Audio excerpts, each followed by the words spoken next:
sistema representativo, onde você vota e os seus representantes, dentro de um livro de regras que é a Constituição, fazem leis. Isso é o que se entenderia por democracia, mas no Brasil não. Se os seus representantes, você votou, os seus representantes eleitos vão lá e fazem uma lei dizendo que não pode ter porte de maconha é crime, isso não vale. O que vale é a decisão do STF dizendo que porte de maconha até 40 gramas não é crime, mesmo que tenha uma lei diferente. Então, democracia deixa de ser sinônimo de democracia representativa. Quem diz a lei não são os representantes que você elegeu para fazer as leis, certo? É assim no Brasil. Democracia deixa de ser sinônimo de algo que era para ser democracia. A igualdade perante a lei. Igualdade perante a lei. Todo mundo, não importa a sua cor política, a sua filiação partidária, a sua filiação de ideias. Todo mundo é igual perante a lei. O que interessa são os seus atos. Se os seus atos são os mesmos do seu vizinho, você será absolvido ou condenado da mesma maneira que o seu vizinho, mas não, você sabe que se você é inimigo se você fala mal do regime, os seus atos serão condenados. Se o seu vizinho fala bem do regime, o mesmo ato será ou ignorado ou mesmo premiado, certo? Devido processo legal, ou seja, direito de ter testemunhas, de o advogado ter acesso aos autos, de ser bem tratado pelo juiz, de ter seu julgamento feito por um juiz imparcial, que não tem interesse direto na causa. Tudo isso deixou de existir. Num país como o Brasil, em outros países também, que sofreram essa mudança de eixo da democracia. Então, a democracia deixou de ser uma palavra que resume esses vários institutos que há mais de 200 anos se entendem como integrantes da democracia. Eleição limpa, sistema representativo, onde as leis são feitas pelos representantes do povo, separação de poderes, outro tema importante, igualdade de todos perante a lei, e não a justiça dos amigos, e devido processo legal e outros elementos, liberdade de expressão, obviamente, também. Sempre se entendeu como um dos elementos que perfazem necessariamente a democracia, totalmente relativizado. Então, o que você tem é uma democracia que tem tudo menos aquilo que tem tradicionalmente na democracia. Então, é um restaurante italiano que não tem espaguete, não tem lasanha, não tem rigatone, não tem ravioli, não tem parmegiana. Então, continua se chamando restaurante italiano, essa democracia. Aí você entra, tem o quê? Tem, provavelmente vários pratos chineses, vários pratos russos, Vai ter um prato de Pequim, vai ter aquele borscht, que é uma comida ali da Europa do Leste. Não sei se tem na Rússia muito, acho que tem um pouco. Mas vem cá, restaurante italiano tem espaguete? Não tem. O que é isso? Espaguete? Não, está preso. Está querendo espaguete? Está achando que você está onde? Então, democracia virou isso. Restaurante italiano que não tem espaguete, que não tem lasanha, que não tem rigatone. Bom, o certo é que os Estados Unidos, ao não aceitar a proclamação de vitória do Maduro, da Justiça Eleitoral venezuelana, e ao reconhecer que houve uma vitória da oposição, os Estados Unidos já reconhecem isso por comunicados oficiais, o governo americano, o governo Biden, eles se colocam aí numa saia um pouquinho justa, mas é o problema deles. Agora, qual é a diferença entre o povo venezuelano, que se sentiu lesado e saiu às ruas, contra o Maduro, e os americanos que se sentiram lesados e saíram às ruas a favor do Trump? Invadiram o Capitólio? Não podia. Não podia. Mas qual que é a origem disso? Qual que é a origem disso? Será que foi um sentimento de terem sido lesados na eleição? Então, oxalá que, após tomarem essa posição a favor da verdade eleitoral na Venezuela, as pessoas aí do governo Biden, quando chegar na eleição agora novembro de 2024, fala assim, pô, hoje, né, vamos ter que contar os votos, né? Vamos ter que contar um por um aqui, quem votou em quem, e a gente vai ter que dar o resultado, né? Porque a gente diz que tem que ser assim na Venezuela, então, né, bora fazer o mesmo nos Estados Unidos, né? E será que vai dar? Então, enfim, né, tudo diante, né, coisas que não estão comprovadas, né, mas não estão comprovadas porque até agora não foram a fundo as investigações. Talvez sejam desmentidas. Mas o certo é que existe toda essa coluna aí de fraudes eleitorais que sempre causam problema. E que sempre tem sido objeto de manipulações por parte de determinadas elites políticas que acham que democracia é apenas a palavra que elas usam para excluir os seus opositores. Como tem sido feito nos Estados Unidos. Os Estados Unidos não está aqui no nosso título, mas claro, estamos falando dos Estados Unidos. Então, o Trump é antidemocrático e tal, isso é uma das principais acusações contra o Trump. Né? O que é isso? É pintar um X na porta do Trump. Né? Fala, isso aqui é inimigo. Mas vem cá, o que ele fez de antidemocrático? Né? Pedindo que os votos sejam adequadamente contados, isso é antidemocrático? Né? O certo é que, né, esse X está na porta dele, né, para os efeitos que possa ter. Bom, então, nós temos esses casos de fraude mais ou menos, né, explícita ou alegada em eleições muito importantes com as consequências que tem. E existem outros tipos de fraude eleitoral ou de inverdade eleitoral, e aí são os que afetam mais hoje, por exemplo, o Reino Unido. Né? O Brexit. O que foi o Brexit? Né? O grande tema do Brexit foi imigração. Brexit foi em 2000, a votação sobre, né, o Reino Unido sair ou não da União Europeia foi em 2016. Em 2015 tinha havido uma imensa onda de imigração proveniente, sobretudo do Oriente Médio, rumo à Europa. Mais de 1 milhão de pessoas chegaram de repente, todas queriam ficar na Alemanha, porque a Alemanha abriu as portas, e a Alemanha, meio que sentindo-se dona da União Europeia, falou, não, a gente tem que dividir isso com todo mundo, cada país vai ter que ter uma cota, receber uma cota de imigrantes todo ano. Né? Alguns países disseram que não, de jeito nenhum. Aí começou a ter uma discussão, né? Se você disser que não, você não vai poder ter os outros benefícios da União Europeia. Queriam, de repente, olha, isso aqui não estava nos tratados, não me interessa, você vai ter que absorver tanto uma cota de imigrantes por ano. Os ingleses se assustaram com isso. Né? Falaram, não é para isso que a gente está na União Europeia.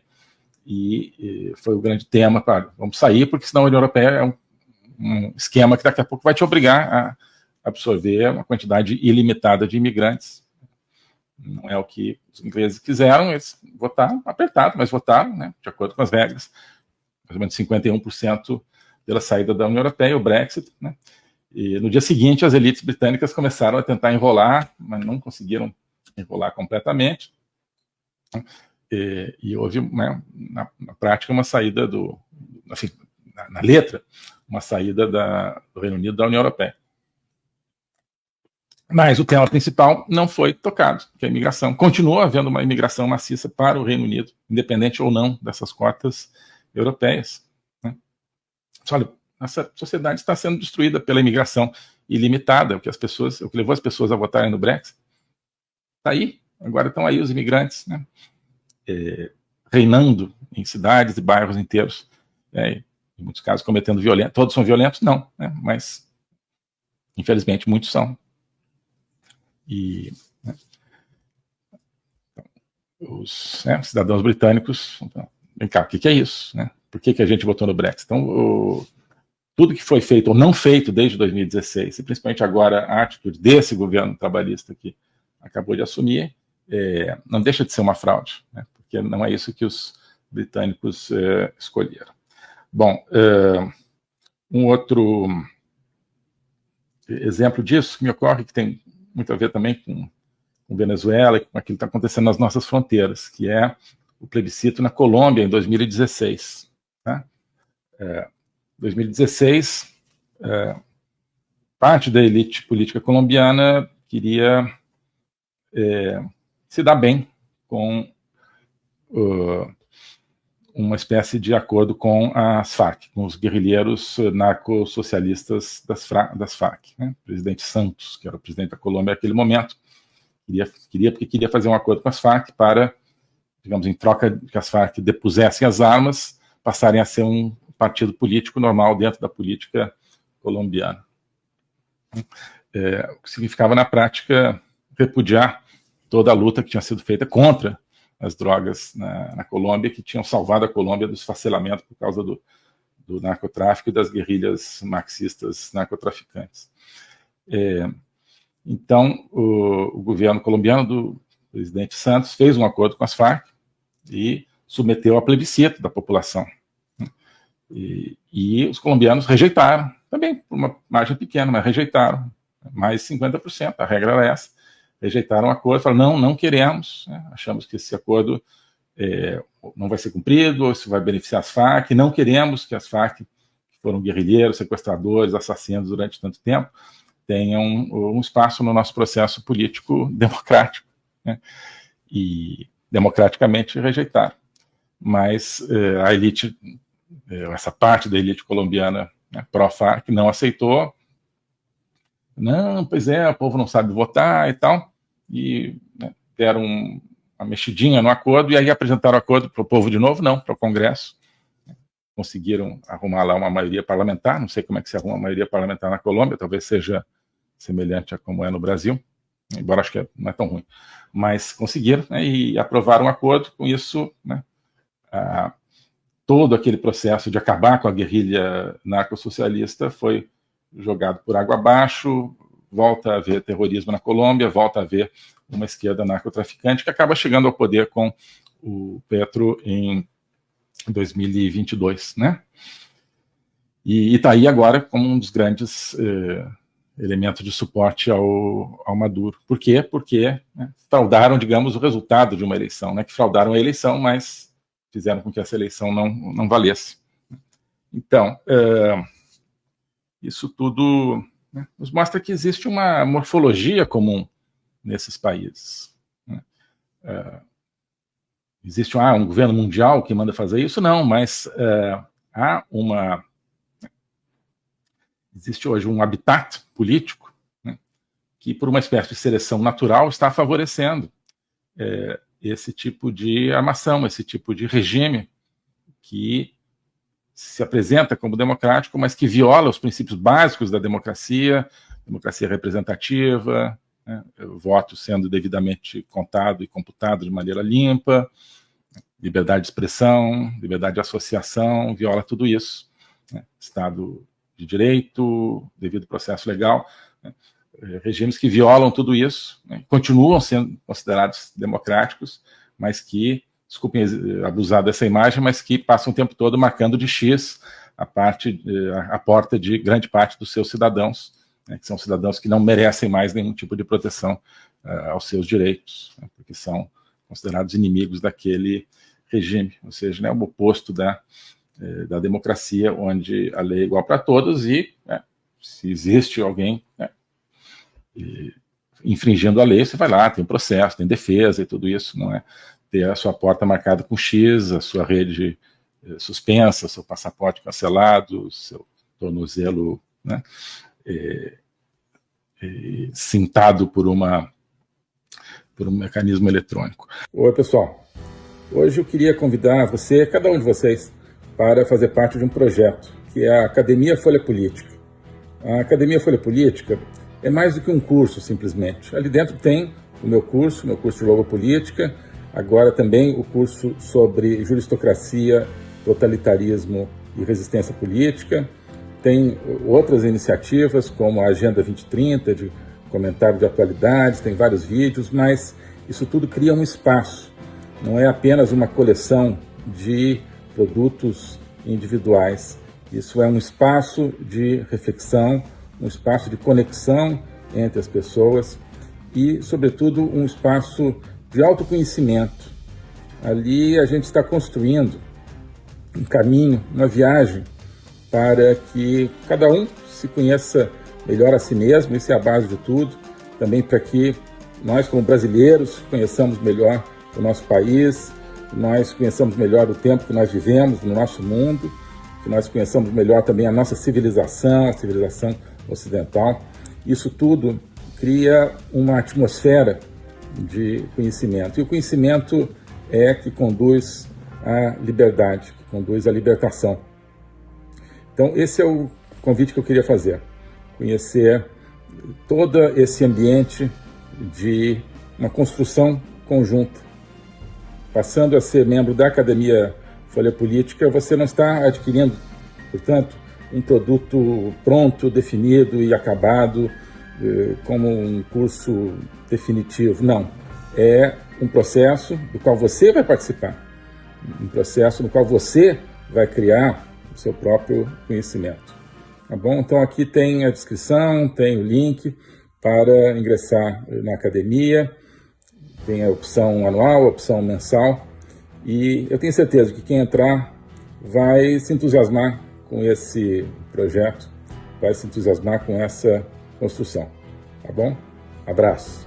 O globalismo existe, é uma coisa concreta. Ele é composto pelo Great Reset do Fórum Econômico Mundial, pelo projeto hegemônico da China, pelo programa de manipulação e conquista da América do Sul pelo Foro de São Paulo e outros elementos. E esses elementos eles atuam uns em benefício dos outros, sempre, principalmente através do controle da linguagem, porque o controle da linguagem é o controle do nosso pensamento. Então nós estamos tendo o nosso pensamento reprogramado, e essa reprogramação vai contra a nossa liberdade, vai contra a essência do ser humano. Isso é o globalismo. Com base nesse estudo, nessa experiência, é que eu criei o curso de Logopolítica.